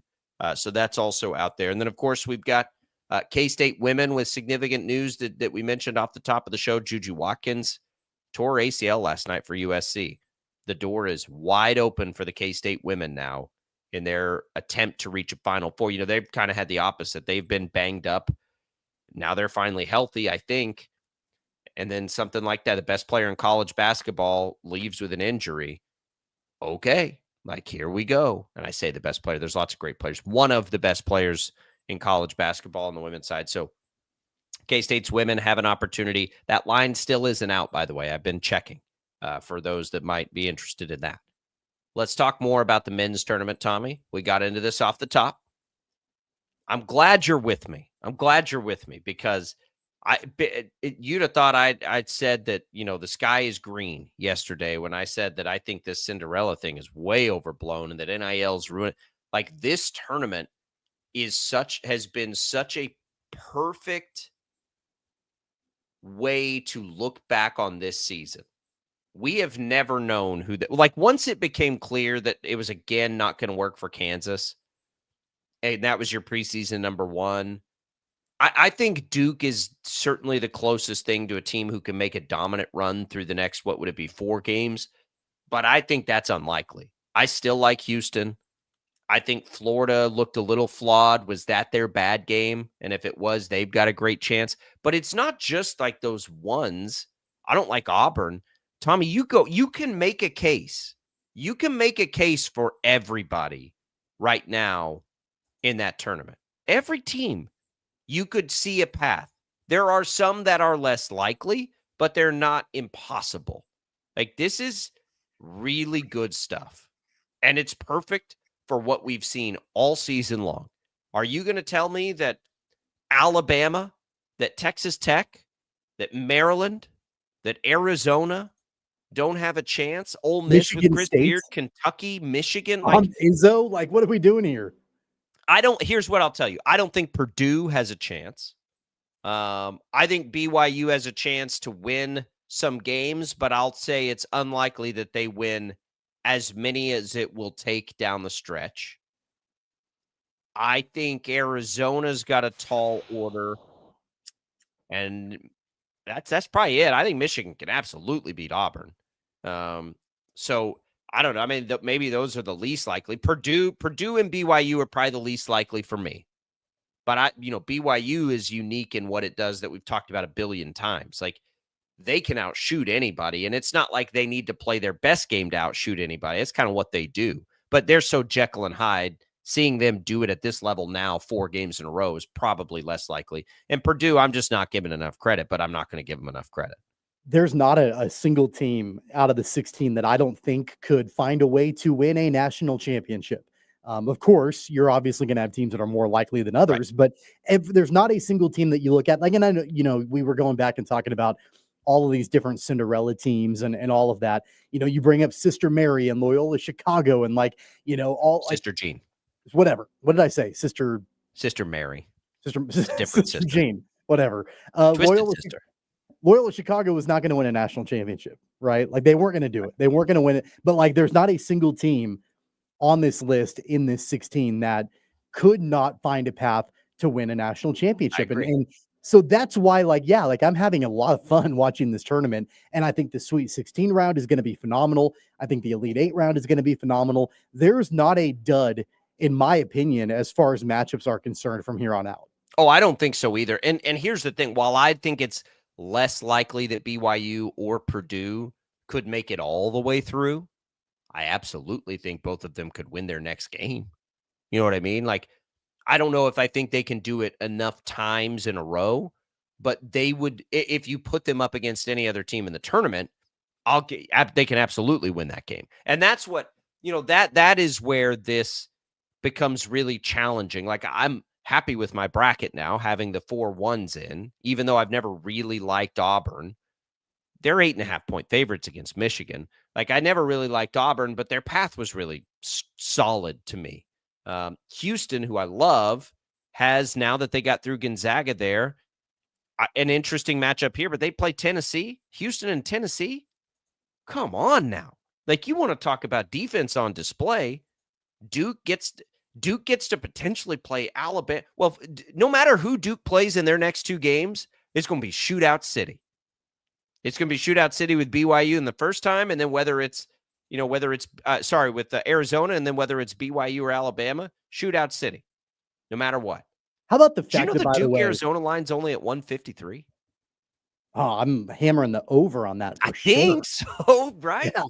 How cool is it, by the way, that you had 3 major, there were more than just these 3, but 3 major coaching changes during the offseason. You have John Calipari go to Arkansas. You have Mark Pope go to Kentucky. You have Kevin Young go to BYU, all in a line. And all 3 of those teams made the Sweet 16 this year. And how about this? Speaking of BYU, Wyatt Thompson told us yesterday that he thinks BYU may be the favorite going into next year. If we were talking about the Big 12 and what it might look like, that's how high he is on what they've got cooking. Here's my favorite line of maybe college basketball this year. I want to know what you're going to do with it. BYU, Alabama right now, over 175. 175. That means 88 to 85 doesn't cover it. Yeah. Right? 175. As much as I love BYU, as much as I think that there's going to be a lot of scoring, I don't think you can take the over in that, right? I think you have to take the under. So so I'm trying to do the math here. So it's a 5.5-point spread. With that, you're looking at an implied total here of essentially 91 to 85. That's what kind of game Vegas sees that being. No, you can't take the over. I don't think. No, Yeah, you can't take a college basketball game betting on an over like that. There's you just can't do that. But man, you want to talk about a fun matchup, and there are these kinds of fun matchups. How about the opposite end of that? You know what the over under on the Houston Purdue game is right now? 150. 132. Holy cow! Yeah. So you're looking at you're looking at an implied total there of 70 to 63-ish, 71 to 63, basically. That's the kind of like that's why I love this Sweet 16 though. Like I love this Sweet 16. You've got some teams that do different stuff, but they're all good. And how does that battle itself out? I can tell you the early lines I do like. I like Tech -5.5. I love Florida -6.5. Those are my two favorites right now. And then I like Michigan +8.5 maybe. But here we go. Like, give me Thursday. What time do the games start Thursday? I mean, when do we first get the action? 6 o'clock, right? Yeah. 6, 6:30, 8:39. Those 4 games. How are you going to balance? Injected into my veins. How are you going to balance the Sweet 16 and opening day of Major League Baseball? Like it's the same day. Well, because opening day of Major League Baseball for most teams is at 3 o'clock. So, or earlier in the day. So like the Rangers and the Royals, like get them at 3 o'clock. I know that's what time the Royals play. I think that's what time the Rangers play. And then you just go right into college basketball. You and I Thursday, shout out to Crestview Country Club for being great supporters of the program. Don't we have like wine or something on Thursday? I think you do. I think you guys are doing a wine. Oh, you're not tasting. going to be there? I'm not going to. I got to watch college basketball. Like you're going to go to I a do wine too. tasting. I'm going to watch college basketball. I didn't think about that. The good news about Crestview, though, is they'll have it on. They'll have it on. So I'll watch it, or I'll just be totally absent from the conversations my wife is trying to make me have watching college basketball coming from Major League Baseball. Shout out to Crestview. We appreciate their support. Cool events like wine tastings, beer tastings, all of that stuff. Give them a call. Go check out the facilities. They just sent an email, by the way. They're like, they're taking all the members' input on how they do like their entire calendar of events, which is going to get totally retooled this year, which is just one of the things I never saw coming when you and I went over there. So give them a call. Check them out. Check out the great memberships at Crestview. Yeah, opening day, like Thursday, where's Thursday going to stack up on the sports calendar days, which I already think should be a national holiday for the opening of Major League Baseball? I mean, are you kidding me right now? Right into the Sweet 16? It's so good.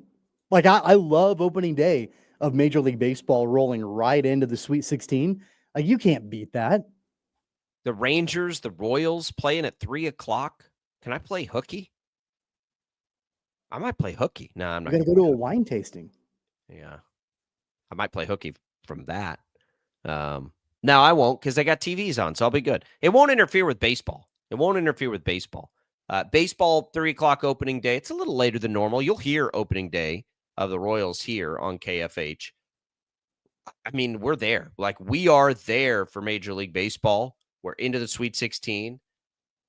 Does it stack up for the opening of the NFL season? Those are my two favorites. And then you've got the first weekend of college basketball. You put the Masters in there. Oh, man, it's going to be hard to beat opening day into. Love this time of year. It's my favorite. It's my favorite for sure. But like Thursday, and I had like Thursday specifically, opening day into the Sweet 16. That doesn't always happen. Baseball doesn't always open on a Thursday. I might put that number one. I might put it number one, and I'm going to be at work all day. Great. Love going to work. We got a little more Sports Daily coming for you. Don't go away.